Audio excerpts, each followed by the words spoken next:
سب دیکھنے اور سننے والوں کی خدمت میں محبت بھرا سلام۔ سوشل میڈیا کا استعمال بڑی تعداد میں لوگ کرتے ہیں۔ جو پاکستان کا اس وقت مسئلہ ہے وہ اس وقت جناب یہ ہے کہ کسی بھی سیاسی پارٹی کے خلاف آپ سوشل میڈیا استعمال کرتے، فرض کریں نون لیگ ہے تو آپ کے اوپر پھر جھوٹے مقدمات بنائے جاتے ہیں، یا فوج کے متعلق آپ کو ویڈیو ہے وہ شیئر کرتے ہیں، یا ان کے متعلق کوئی ایسی چیز سامنے لے کے آتے ہیں جو سچ پر ہو۔ جو نون لیگ ہے ان کے لوگوں کے اوپر بھی اگر آپ کو پروگرام کرتے ہیں اس پر بھی پھر ظاہر ہے نون لیگ کی گورنمنٹ ہے اور یہ تمام حدود پار کر جاتے ہیں۔ یہ ٹک ٹاک کو یا سوشل میڈیا کو بہت زیادہ سیریس لے لیتے ہیں اور لے رہے ہیں، کیونکہ ان کے جو اندر اس وقت سب سے بڑا دماغوں میں چیز بٹھا دی گئی ہے کہ سوشل میڈیا کی وجہ سے کافی ذلت اور رسوائی ہو رہی ہے اور اصل چہرے سامنے آتے ہیں۔ آپ کو یاد ہوگا کہ ایک عظمیٰ بخاری کی ویڈیو لیک ہوئی تھی، وہ کہتے تھے یہ فیک ہے، کوئی حیرت اصلی، یا پھر اصلی بھی لیک ہو گئی تھی، کسی ینگ مین کے ساتھ یہ ایسی حرکتیں کر رہی تھی، میں نے بھی دیکھی تھی۔ عطا تارڑ کی بھی اسی طرح کی ویڈیو سوشل میڈیا پہ ہے، وہ بھی گوریوں کے ساتھ پکنک منا رہا ہے۔ پھر آپ کا یہ جو قاتل ہے، کیا نام ہے اس کا، محسن نقوی خونی جو ہے، اس کی ویڈیو بھی ہے سوشل میڈیا پہ، میں نے اس پہ پروگرام بھی کیا تھا ایک دفعہ۔ اب پرابلم یہ ہے، یہ کہتے کہ گناہ ہم کریں اور اگر آپ نے اس کو آگے بھجوایا یا آپ نے اس کے متعلق ہی پوچھا کہ یہ کیوں آپ کر رہے ہیں، تو اس سے پاکستان کی توہین ہے، خواتین کی توہین ہے۔ وہ جو خونی ہے، قاتل ہے، وہ کہتا ہے اس سے میری بے عزتی ہوتی ہے۔ ایک صاحب ہے، سعودی عرب میں تھے، ٹک ٹاک میں کافی ان کا نام ہے، میں بورڈ پہ شروع میں تصویر لگا دیتا ہوں آپ کو، علی حسن طور صاحب۔ یہ کافی ویڈیو بناتے تھے اور نون لیگ کے خلاف بھی انہوں نے بڑی ویڈیو بنائی، میری نظر سے بھی گزرتی رہتی ہے۔ آج کل بھی کافی تیزی کے ساتھ یہ ویڈیو جو ہے سوشل میڈیا پہ آپ دیکھ سکتے ہیں، خاص کر ٹک ٹاک پہ۔ ہوا یہ کہ یہ واپس آ رہے تھے سعودی عرب سے واپس آ رہے تھے، سیالکوٹ بتایا جا رہا ہے کہ یہ اترے ہیں اور سیالکوٹ انہیں گرفتار کر لیا گیا۔ سیالکوٹ انہیں گرفتار کرنے کے بعد لاہور لے گئے اور لاہور میں ان کے اوپر جو کیس ڈالا ہے، اب اس کی طرف آتے ہیں۔ یہ جو پہلے آپ کو میں نے کہانی سنائی وہ اس لیے سنائی کہ ان کے اوپر کیس یہ ڈالا گیا کہ جو ویڈیو عظمیٰ بخاری کی تھی، انہوں نے کوئی میرا وہاں پہ شیئر وغیرہ کی ہے اور ان کے اوپر وہ ویڈیو کا کیس ڈال دیا گیا۔ اس سے پہلے ایک صنم جوید، آپ جانتے ہیں پی ٹی آئی کی جو خاتون ہے، اس کی ایک بہن ہے فلک جوید، بتایا جا رہا تھا کہ اس نے یہ سب کچھ کیا ہے اور اس نے یہ ویڈیو جو ہے فیک بنا کے عظمیٰ بخاری کی جو ہے وہ اپلوڈ کی۔ اب دوسرا کیس جو ہے بنا ہے، یہ جو صاحب میں نے ابھی بتایا علی حسن طور صاحب کے اوپر، اور کتنے لوگوں پہ بنے گا، کیونکہ جو احترام ہے، جو عزت ہے، صرف انہی خواتین کی ہے جنہوں نے 3 4 بار طلاقیں لی ہوئی ہیں، اور ان کو پتہ ہی نہیں کہ کتنے کتنے بندے جو ہیں ان کی زندگی میں آئے اور کتنے چلے گئے۔ اور جب آپ ان پر آواز اٹھائیں گے تو پھر پہلی چیز تو یہ ہے کہ ویڈیو تو آپ سب کی ویسے ہی بنی ہوئی، جو کام آپ کر رہے ہیں وہاں پہ یا یہ کر رہی ہیں صاحب، جس طرح یہ جنرل ان کے ہاتھوں میں کھیل رہے ہیں، اس کے بعد کوئی سوال تو پیدا ہی نہیں ہوتا۔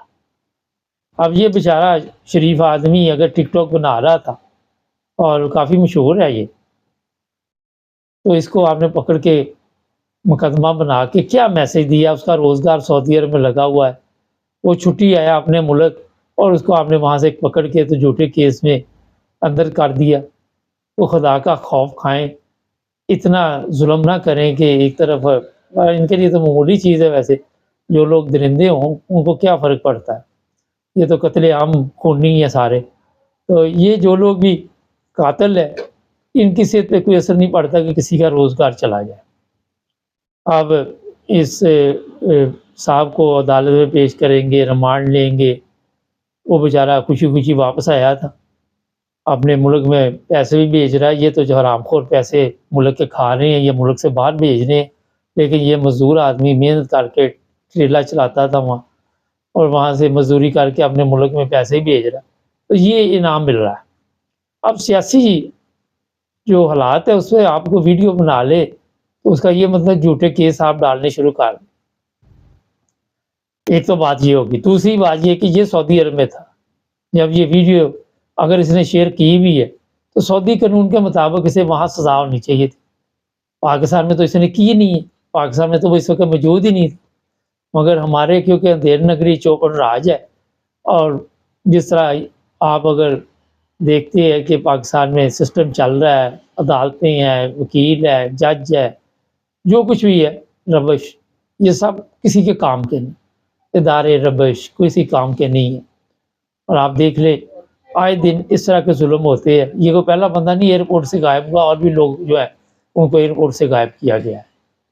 یا تو ان کا طریقہ واردات یہ ہوتا ہے کہ جیسے یہ باہر نکلتے ہیں وہاں سے اغوا کر لیتے ہیں، اور یہ بھی آپ کو پتا ہے مت اللہ جان کو بھی انہوں نے 2-4 دن اندر 2 دن شاید رکھا، اور اس کو بھی اپنی جان کی حفاظت کرنی چاہیے، کیونکہ جو لوگ ان کو جیل میں ان کو پتا ہوتا ہے، پبلک کو پتا چل گیا تو یہ باہر نکلتے تو وہاں پہ پھر ان پر قاتلانہ حملہ کرا کے مروا دیتے ہیں، یا پھر یہ اٹھا لیتے ہیں۔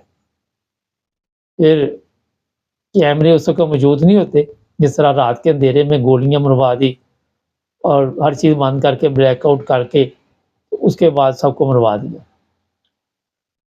ناظرین، ایک خون بھی اگر کسی جگہ پہ ناحق ہو اس قوم کا بیڑا غرق ہو جاتا ہے۔ پاکستان مکمل طور پر تباہی کی طرف جا کے آ رہا ہے، ہو چکا ہے، تباہی ہو چکی ہر طرف، ادارے تباہ ہو چکے ہیں، لوگوں کی جسمانی حالت، ذہنی حالت، روحانی حالت، ہر چیز کا بیڑا غرق ہو چکا ہے۔ اگر غور کرے تو پاکستان میں سب سے زیادہ لوگ حج پہ جاتے ہیں، عمرے پہ جاتے ہیں، آدھے جو ہے وہ حاجی ہیں، کوئی عمرے والے ہیں، کوئی حافظ ہیں، اور کوئی مفتی ہے، مگر ملک کی حالت ایسی ہی ہے جیسے وہاں پہ کوئی جانور رہ رہے ہیں، نہ حلال کی تمیز، نہ تمیز، نہ حکمرانوں میں یہ چیزیں پائی جاتی ہیں۔ جس کے پاس طاقت آ جاتی ہے وہ طاقت کے نشے میں دوسرے کو انسان نہیں سمجھتا، وہ جانور سمجھتا۔ آج ہی میری بات ہو رہی تھی، میں نے کہا جتنا یہ مذہب کے نام پہ لوگوں کو تشدد کیا گیا یا قتل کیا گیا تاریخ میں کم ہی ملتا ہے۔ آج بھی دیکھ لیں مسلمانوں کی جو حالت بنی ہوئی ہے۔ میرے ایک دوست تھے آج جرمنی، تو ان سے بات ہو رہی تھی، میں کہ ایک مسلمان ملک دکھا دو مجھے جہاں پہ جرمنی جیسا سسٹم ہو، صرف یہاں کا میڈیکل سسٹم ہی کوئی مجھے کسی اسلامی ملک میں دکھا دے۔ تو آج کے حالات یہ بنے ہوئے ہیں کہ ہم لوگ جناب سمجھتے ہیں کہ 10 عمرے کر لیں، 20 عمرے کر لیں، یہ کر لیں، وہ کر لیں، پتہ نہیں اس سے ہمارے حالات چینج ہو جاتے ہیں۔ جو لوگ اس پہ لگے ہوئے کہ دعاؤں کے ساتھ تبدیلی آتی ہے، نہ تو ان کی دعاؤں کے ساتھ پاکستان میں کوئی تبدیلی آئی اور نہ پاکستان کی عوام میں آئی۔ آپ جا کے جتنے مرضی وہاں پہ ٹکرے مارتے رہے اور جو مرضی کرتے رہے، وہ بات وہی ہے بلے شاہ والی۔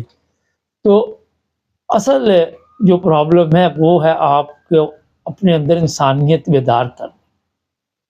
آپ کو احساس ہونا چاہیے کہ انسانیت کیا چیز ہے، اس کا آپ کو دور دور تک نظر نہیں آئے گا۔ پولیس ہے، چور ہے، فوجی ہے، مر رہے ہے، کوئی کسی حالت میں ہے، کوئی کسی حالت میں ہے، کسی کو سمجھ نہیں آ رہی کہ ہم جا کدھر رہے ہیں، کسی کو سمجھ نہیں آ رہی کہ ہم آ کدھر رہے ہیں۔ جھوٹ فریب A to Z، جھوٹے مقدمات، لوگوں پہ تشدد، لوگوں کو مارنا پیٹنا، ہمارے پاس یہی کچھ رہ گیا۔ کوئی یورپ کے ممالک میں جو لوگ رہتے ہیں ان کو جب آپ دیکھتے ہیں تو پتہ چلتا ہے کہ یار یہ اسلامی ملک تو نہیں ہے، مگر انسانیت تو ہے نا، انسانی حقوق کا کوئی جنازہ تو نہیں یہاں نکل رہا۔ تو وہاں پہ پھر لوگ سوال کرتے ہیں کہ کیا اسلام یہ مذہب ہے؟ کیا اسلام اس چیز کی تعلیم دیتا ہے؟ اسلام اس چیز کی تعلیم نہیں دیتا۔ اسلام اپنی تعلیمات کو سمجھ نہیں پائی دنیا آج تک، یہ ہے سب سے بڑا ایشو۔ اب آپ نے قرآن مجید تو گھر میں رکھ لیا، لیکن وہ کیا بتا رہا ہے قرآن مجید، اس پر عمل کرنا تو آپ کا کام ہے۔ یہ بھی تو ایک مسئلہ ہے نا، تو عمل کس طرح کرو گے جب آپ نے اس کو پڑھنا ہی نہیں؟ جب آپ کو پتا فلاں مولوی نے پڑھ لیا اور اس کے کہنے پہ سارا سسٹم چلنا، تو اپنے آپ کو تو ہوش ہی نہیں آنی۔ اور پڑھانے والے بھی ویسے کہ جو مطلب بتاتے ہیں وہ بھی ویسے کہ۔ تو آج جو حالت پاکستان کی کر دی گئی ہے بہت ہی افسوسناک ہے۔ آخر میں یہ کہوں گا کہ شرم کرنی چاہیے پنجاب گورنمنٹ کو بھی، اور اس کو فوری طور پر رہا کرنا چاہیے۔ جس عدالت میں بھی لے کے جائیں اس جج کو بھی چاہیے اسے جو صاحب ہے حسن صاحب عطور صاحب، ان کو عزت کے ساتھ فوری طور پر ان کے گھر جانے کی اجازت دی جائے۔ بند کرو یہ تماشا جو روز روز کا ہے۔ اور دوسرا ایک آخر پہ پیغام، جو عرب ممالک میں لوگ رہتے ہیں وہ احتیاط کریں۔ یورپ میں تو چلو آپ نہ بھی جائیں، پاکستان تو کچھ نہیں ہوتا کیونکہ لاکھوں روپے دے کے لوگ ادھر آ رہے ہیں، لیکن جو عربوں میں رہ رہے ہیں انہیں بڑا احتیاط کرنی چاہیے۔ کوئی بھی پوسٹ کرنے سے پہلے ڈبل چیک کریں۔ چینل کو سبسکرائب کریں، جڑے رہیں ہمارے ساتھ۔